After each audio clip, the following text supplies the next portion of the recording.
Creative Mornings Zurich in this pre-holiday edition. Together with Gabi Kirschbaumer, who is there, and Annie, who is recording the event, we are running this chapter. And before starting, I have to shout out our sponsor, Adobe. Adobe makes possible that we can run Creative Mornings all around the world, more than 220 chapters on a monthly basis. And today I wanted to talk to you about a product which is called Adobe Firefly, and it makes simple to explore different models of artificial intelligence, like Google, AI, and other providers, all in one. If you are a user of Creative Cloud, you may be using that already. Otherwise, we will be informing you about this product in social media. December theme in Creative Mornings is innovation. This theme was chosen by our chapter in Isfahan, Iran, and this illustration is from Nazanin Emmanuel.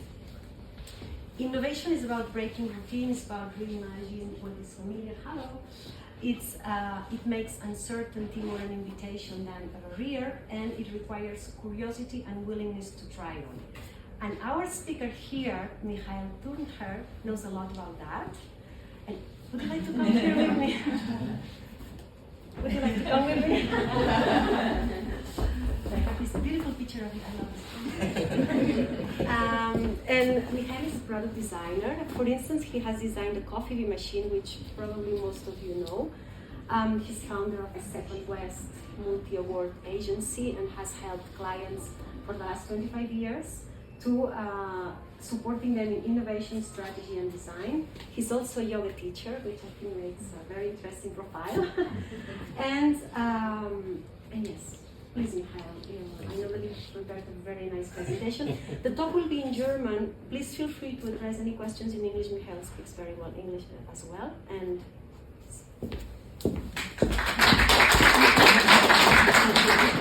Danke, Montse. So even though Montse said it's in German, I want to open it up again. I mean, what would you prefer? Who is not understanding German or High German good enough? Okay. 1, 2, right? 3, 4. So for the German-speaking people here, is it okay in English as well? yes. For everybody. I can try to switch, but it's easier for me not to switch. Okay, I try in English. That takes me a little bit out of the comfort zone. So we are right in the center of the theme. I was invited by Montse and Gabriele to talk about innovation, and Montse called me or wrote me an email asking if I would say something about innovation, and I asked, why me? And when, every time, well, it's not that happens so often, but every time I'm getting introduced to a group of people and I hear what they say about me, I'm kind of impressed. Because if you're inside of what you're doing, you have usually quite a different perspective. You know this, right? And if somebody tells you about, or tells the people about you, you're kind of, okay, where is the place to hide? Because, yes, we are working for more than 25 years in the field of industrial design. Yes, we are helping companies to try to deal with innovation. And yes, we are very curious, but this all does not mean that we really know what innovation really is. So for me, very important to start with is it sounds funny, but I really mean it. Don't believe me a word. Don't believe me. It's just because I'm working on this field for 25 years does not mean that I really know. I'm at a certain place where I think, okay, we tried something, we found out a few things, but if this is really relevant for the years to come, I doubt. I really doubt. And that's what innovation is for. We have to doubt. We have to be unsecure. We have to get up early in the morning, so welcome. It's 8 o'clock on a Friday morning. Thank you that you are coming. and joining me for a few thoughts, and it's not more than that. Even though it sounds very tough and knowledgeable and everything, but it's not. It's a constant tryout. It's a constant, insecurity which guides us. And I think that's part of the deal why it's still working. Because we don't think we know. It's about innovation. You had to get up early. Me too. And as I mentioned,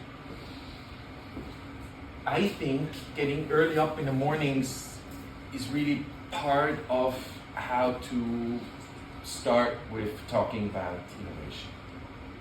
What happens if you get up early in the morning? The alarm clock rings, you think, oh no, it's already morning. Especially at this time of the year, you open your eyes and it's still dark, right? It's still dark. You don't know. And you know where the bathroom is, and you get up, and you're kind of busy. And that's the good thing. You're not sharp yet. You are not clearly seeing things. You are not looking great. Actually, you are looking great then, because then you are you. You're really you. You know, the hair are not organized. The underwear looks funny, and maybe the t-shirt stinks. Your mouth smells a little strange. You think about the first coffee. What I want to say is, it's the way of looking at things is very essential, and we have an expectation towards ourselves how we are in life. I mean, look at me. I thought I come to Zurich for a talk at 8 o'clock. So what pullover do I wear? What trousers? Which shoes? And what about the hair?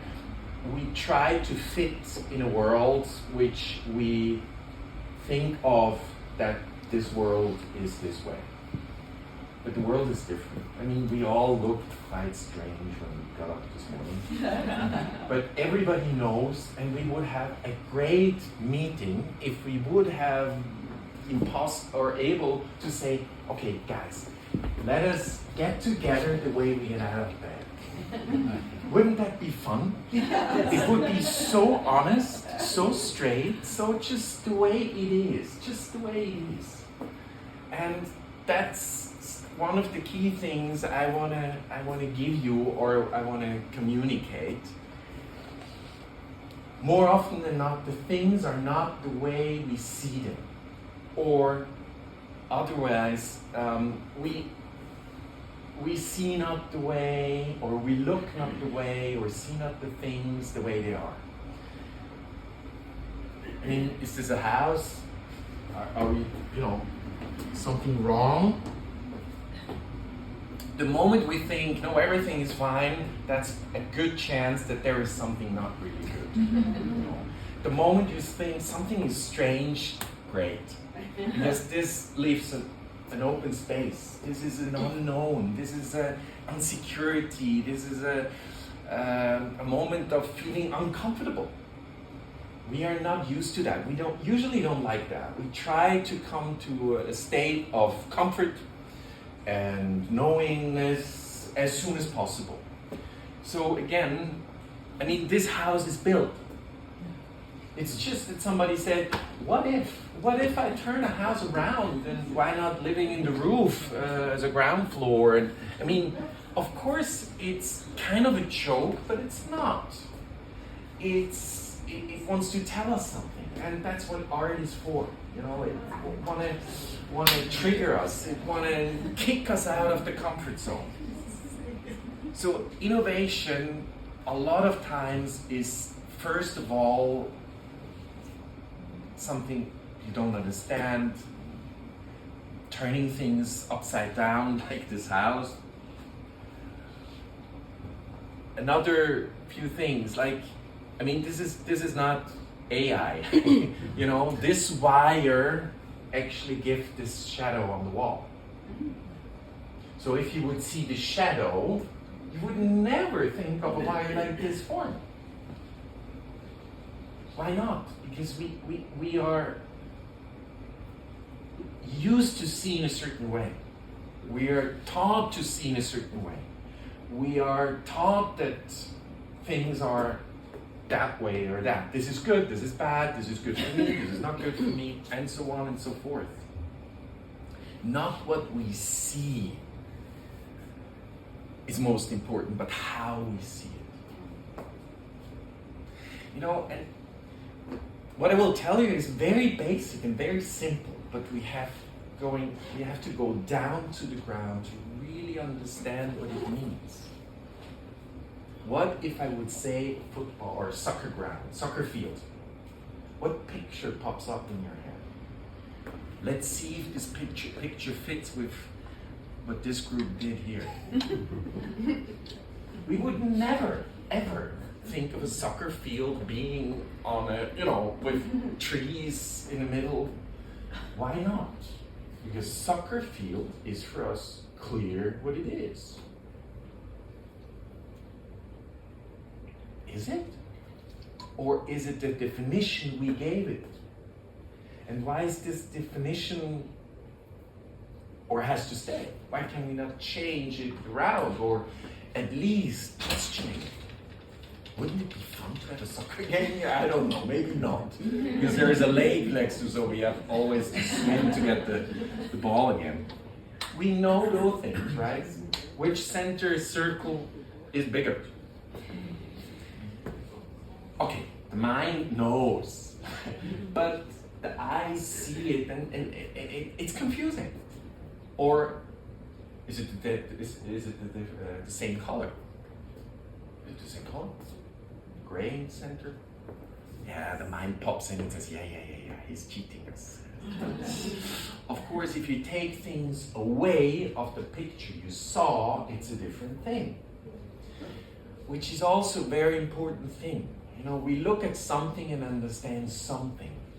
The problem is that this something is not independent of others. Like with the circles. Our science, and it's excellent, I love it, I love it, but it takes one tiny little piece out and looks at it and tries to understand it, and maybe one day he says, okay, now I understood this detail. The problem is, it's never alone. So understanding the whole is so complex, we cannot. At the same time, we have to start with those details. That's fine, and eventually we still believe as human beings. One day we will really understand. I think that's the biggest bullshit we believe in, or the way we look at things. So the magic of not understanding, the magic of an open space, of something we don't have an answer for, but we love to question. That's the magic of life, I think, in general. Beautiful floor picture of an artist, suggestion that it's going down, that there is water, but there is none. So the mind says, I know there is no water, but you still see it. You have an impression of three-dimensionality. Great things. So whenever you feel a little bit shaken or not quite secure, that's how life is.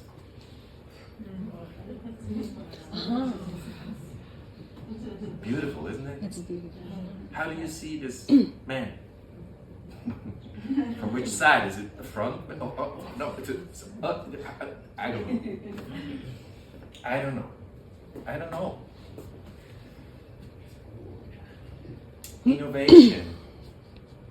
Let's go a little bit into the definition, and it's in German, sorry. Innovation comes from innovare, from the Latin word innovare, and it means, now you have to help me with the English, erneuern und verändern, changing things and renew it. So also those two words are based on something which is existing.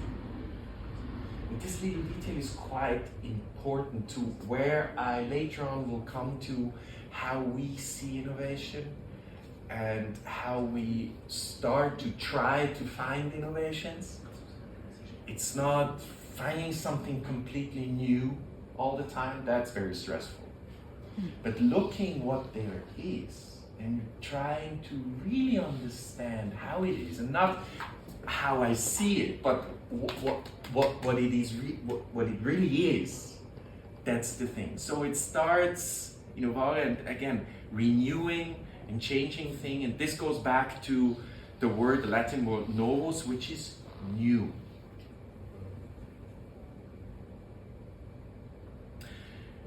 It describes, innovation describes the Einführung, how do you call it? Einführung von etwas Neuem. Introduction of something new through a combination of existing. So if you think, no, I'm not innovative, or I'm not creative, creative is another interesting word. That's not true. Everybody is. We do it all the time, we just don't understand it or would not say that we're doing it. So it's not something like the Erfinder, the inventor, which sits or stands underneath the shower in the morning and bam, and he has the great idea, or she has the great idea. It happens very rarely. Not with me at least. So it's the combination, and sometimes I call it the smart or clever combination of what is. Innovation, as in comparison with Erfindung. What's Erfindung? Discovered? No. Invention, yes, invention or idea. They say that's the official, or one of the official definitions of innovation is only, or we can only talk about innovation if it's successfully brought to the market. Yeah, it's successful. That's very interesting. What is successful? And gives, let's see here, and gives a Mehrwert. I don't know if this word is existing in English, but an add-on value, an added value to the people which are using it and society. And I think this little this little and is very interesting. So if we really take it in detail, what would it mean that if a product only gives added value to certain people but not to society? Then with this definition, it would not be innovation. It's quite interesting. To talk about or to think about those things. Again, I don't want to give you answers. I don't know, but I want to just argue with you about those issues. So let's try to make a little summary. It should be new. Innovation is something that is new, is something that is changing something which is existing. Most often, it's not something completely new, never seen before, but it's just a combination of existing things in a maybe completely unknown way. It should be successful on the market already, and it should support or give an added value for users and for society. So I like to think about those sometimes words and definitions of words, just to open it up and ask again. Because that's how we start to think about solutions. The company is Second West. People ask me why Second West. It's kind of second best. I say that's not too bad, because the second best really wants to get the first one, wants to get the best, so he has to do more. But basically the name comes from second floor west side. We started our office on the second floor west side. I had an international client already, so I wanted to have something English. That's why the name is coming from. And the add-on, we say we do design solutions. We try to find answers. We try to come up with solutions, and it has to do something with design, which is basically entwerfen. You have to design in English and German. It's really entwerfen, suchen. Just to give you a little bit an impression of the office. Oh my goodness, time is running. So we are in an industrial loft. We have a lot of space. I think it's very helpful, at least for me, to have a big space like this room where ideas, where you can fly around, let's call it this way. We have a lot of things which are kind of triggering products, materials, a lot of light, just to give you a little impression about how this, it looks like a design studio should look like, right? That's what you expect. But we are very happy. A room, a space, makes a lot with you. But that's another thing. Okay, let's go. Design solutions. We try to think out of the box. Innovation is thinking out of the box, thinking next to the given path. You stand on the side, you get dirty feet and dirty shoes. Usually we stay on the path. It's easier to walk there. But we try to think out of the box. The problem is that, to be honest, most of our clients don't like that. Because they come to us, they have a clear idea of a project, sometimes even of the solution, and say we need a design of it. What they mean is we need a nice form, nice colors, proportions. That's all good. And then we try to say, okay, that's fine, but that's not design, that's styling. It's nice, but that's what we do 5 to 12. You know, in early morning, like from 8 until 5 to 12, we try to find out, is your question the right question? Thinking out of the box. The problem is really, it's a business problem. That companies say, hey, we are the specialists in our field. What do you question what we ask you to do? You know, we are the specialists, not you. And we said that's exactly why you should come to us, because maybe there is something you missed, or you did not see the last 20 years. Thinking out of the box. Fortunately, there are clients which understand that, which said, okay, let's see what comes out. We have been working since 2006. It's a little bit dangerous to tell that. No, I can't say that. But since 2006 for Migros, for the Abteilung, for the department Delica, which is the department which does coffee machines. Coffee, herbs, tea, and coffee machines. Ever since, we have done many coffee machines, capsule coffee machines, Delizio coffee machines, for example, and later Coffee Bee. And we always become a briefing. We get a briefing.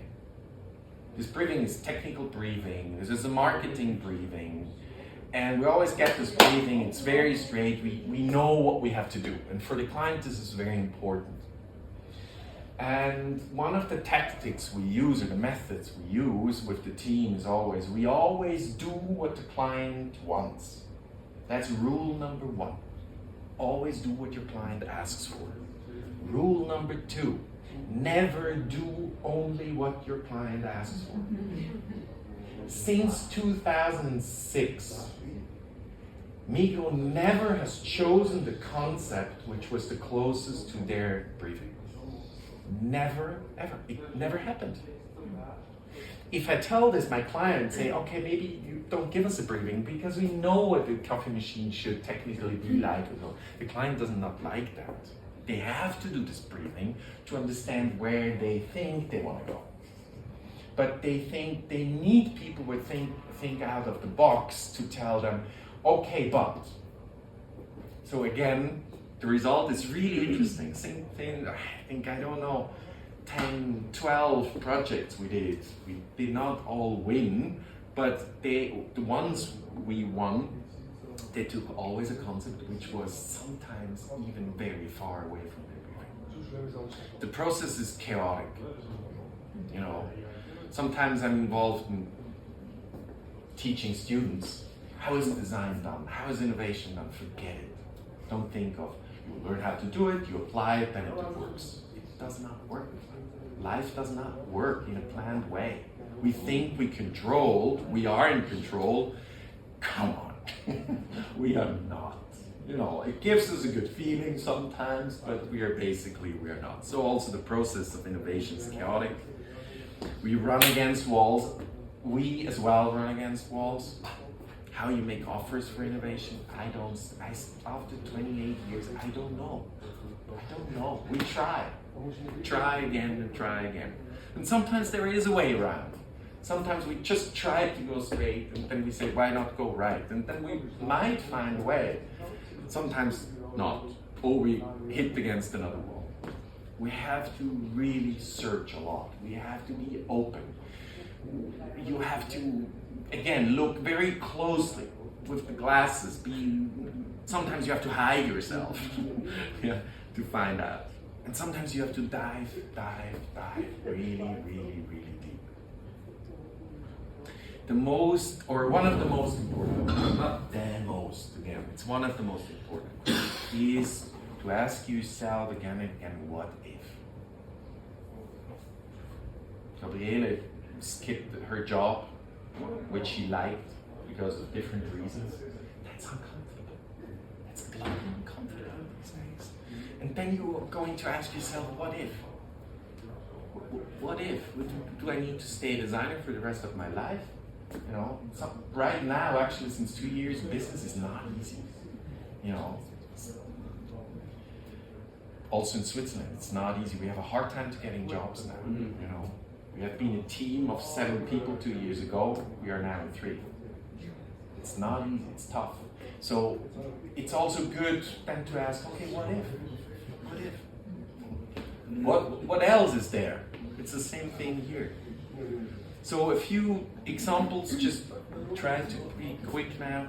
Coffee bean, maybe you have heard or you've seen, those are those punched coffee balls. It's a portioned coffee system, which is very convenient. That's why all those capsule systems are so interesting for so many people. Yeah? It's very convenient. You have a average quality, in-cup quality of your coffee, but you know what you get, and it's very easy. So also in the office, it's very easy. And we always, since 2006, we criticize those plastic capsules or the aluminum capsules. First of all, they look terrible. It's technical. It's like a yogurt backholing. It looks terrible. It's not sexy. It's not nice. And coffee is something so nice. So we criticize. We're looking for. We did not invent these balls, but we criticized. We pushed. We never were really happy with it, even though we were only working on the machines. We always, you know, never be really satisfied. And then a few years ago, an inventor came actually to Migros, showed us, and then it took us, not us, but it took Migros many years to develop it to a place where it's now. And I think it's great. You have a portion system where you really can throw away. There is no added material. Algae, you really can take it, throw it into your plant or out in the yard. It's working. It's great. It's really great. But we only did the machines for that. Another thing is, this is Patrick. Patrick is an ex-professional snowboarder. He fell, he had an accident, he's querschnittgelähmt. He sits in a wheelchair. It took him 2 years. It was terrible. I mean, his whole life break. And he did not know exactly what he wanted to do. And then he started to build up again and say, okay, what if? What if? He realized, I'm in a wheelchair, but on sticks I can walk. And I want to create my freedom as much as possible. So first of all, he realized in winter he cannot take his wheelchair through the snow. So he developed little skis to the front wheels because they stick in. The big wheels are quite big, so they worked. So he did little skis so he was able to go into the snow. Then he's a photographer, nature photographer. He came to us and said, look, I can walk with sticks, but I have a problem because those sticks, those feet of the sticks, they don't give me security. Can you develop something? Can you think of something? What if I have something underneath my stick which enables me to go into nature, which gives me more stability? Yeah, which this is a flexible piece in the middle, so which gives me the freedom to go out in nature. Think different, completely different. Think out of the box. You know, so many times we stay in the way that we stay in the way that we are used to be because it gives us security, kind of. Yes. This company, later on you can take all those products into your hand, of course. This is a light curtain, security light curtain. here you are a robot manufacturing something. I'm a human being. There is another one here. This is the sender. This is the receiver. I walk in. The robot stops because it's dangerous for me, right? The company came and said, are the mounting elements. They have different mounting elements, and we want to have a redesign of this product. And we said, okay, what do you think, or what do you mean by redesign? And said, well, you know, this form, and this, again, it was about formal aesthetic stuff, coloring stuff. We said, what about those things, or the brackets, the mounting elements? And they said, oh, yeah, but that, well, no, those, better don't touch them because they're known, they're accepted on the market. And we would have had the job to only do this. And then we said, okay, we can do this, but I want to understand this better and how it is mounted and everything. And I wanted to go out in the field and mount those systems to understand how they really work. Again, diving deep, to understanding it really, you know. You cannot create or plan a kitchen if you're not cooking. That's why architects sometimes build so bad. You realize so many architects, they live in old buildings. They don't live in their new build apartments. Okay, side thing. And then I said, I want to go out with a mounting team. And the client said, no, you're a designer. Hey, you're not hired to learn how to mount this. And then I said, okay, let's see. I paid myself. I invest the time to really learn what it's all about by myself. If I later on with a concept can show you this makes sense, then you pay 5 times as much. You pay me 5 times the time invested. If you realize, or if we both realized it was not worth it, it's my investment, it's okay. We found out that this system, you know, that the sender receiver, it has to be mounted, usually on perfect vertical elements because they're machinery, and then they have adjusted to each other, right? Because this is a sender, it's a light beam, this is receiver, so in 1 meter that's easy. But sometimes, you know, it's 25 meters. So if you have here half a degree, it doesn't see it anymore. And again, it's about it's the safety of human beings. So we realized the mounting of those issues was such a big issue. I mean, it took the teams which are only mounting the system every day, we looked at them, we simply looked at them, watching them and then trying it out, which we found it's horrible to mount those things. We asked them, don't you think it's horrible? And they said, no, we are used to that. That's the way it is. We found out that the main thing is installing and then doing adjustment through the axis, which basically we came up with the idea, if the profile is round, circular, the mounting brackets, we looked at it and found a solution. You can mount this bracket, you can take the system, you can plug it in, it's holding already, and then since it's round, you can simply turn it around the whole axis, and with one screw, you can hold it. Of course, right? It's the most simple thing. I mean, this changed the whole thing, you know. And within the last 15 years, I mean, only with this one product, they made 500 million Umsatz turnaround, just with this one product. There were mounting teams which went to their bosses and said, I'm not going to mount any other product than this, because it makes it so easy, so easy. Also here, the danger is exactly the same. If we stay here and think, we did it, we got it, that's the solution, then we are blocked again. So again, also here, after 15 years now, we are thinking about how to improve even this system. Maybe on different levels or on other issues. So what we do is push. Okay, you are sitting too comfortable. Maybe you stand up for a little, you know, or why not looking at things like this? Now the yoga comes in. Why not looking at the things like this? I mean, if you look at the world just in a different way you're used to look at it, and really look, not with your mind, but the way you expect it to be, But look at it from a 90-degree angle or upside down, then the floor is the ceiling. Why not? Then it becomes this house from the beginning.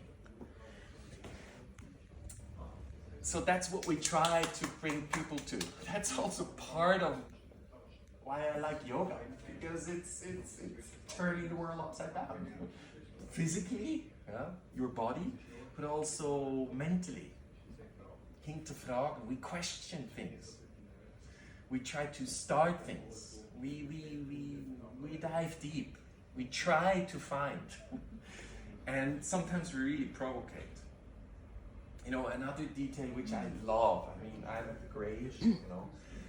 As a boy, we were in a family. I have one sister and 2 brothers. We were 4 kids and parents. The moment we went on holidays by train, we had to walk, it's about 1.5 kilometers to the train station with 6. So everybody had to carry a case or a backpack. And I remember as a boy carrying this case, you know, from home. Sometimes I tried because I saw it somewhere in the TV that people are carrying things on their head to the train station. And it was, I hated it every time. How long did it take us human beings to find out that it would be an easy thing and quite smart to make wheels on a case, right? You know, these days, I mean, it's very normal, it's very natural, but that's just the way of thinking, or thinking different, you know, looking out of the box. So, to end with, for now, just to think about and hear it and talk about, that's not enough, because it won't change anything. Kleine Klammer, small, you know, social changes. Yeah, it's nice that we think things are not good. It's nice that we talk about things should be changed. That does not do anything. We have to do it. We simply have to do it. Or as an American brand calls it, I love it, just do it, just do it. We have a tendency to think the thing through until the end. You can think of Elon Musk whatever you want, but he said, you know, if the moment I decided to build a rocket which comes back to the Earth and to the same place I started it, everybody said, you're nuts, you're silly, I mean, forget about it, you know, that this is not possible. And Elon Musk is somebody which says, if people tell me this is not possible, I'm going in. I'm with it. Because technically he knew, I mean, he's incredible anyway, I mean, stupid and strange, whatever, but he's incredible. He said, okay, I knew this is technically possible, so let's just do it. And then until his first rocket went up actually successfully, he blew through. Can you imagine how much time it's needed, how much people were working in, how much money it needed? Of course he has the money, but he said, okay, it blew, but we learned. Every time he learned again, together with his team. He believed in it, and now he's flying his rockets. So just do it. Just do it. Thank you very much.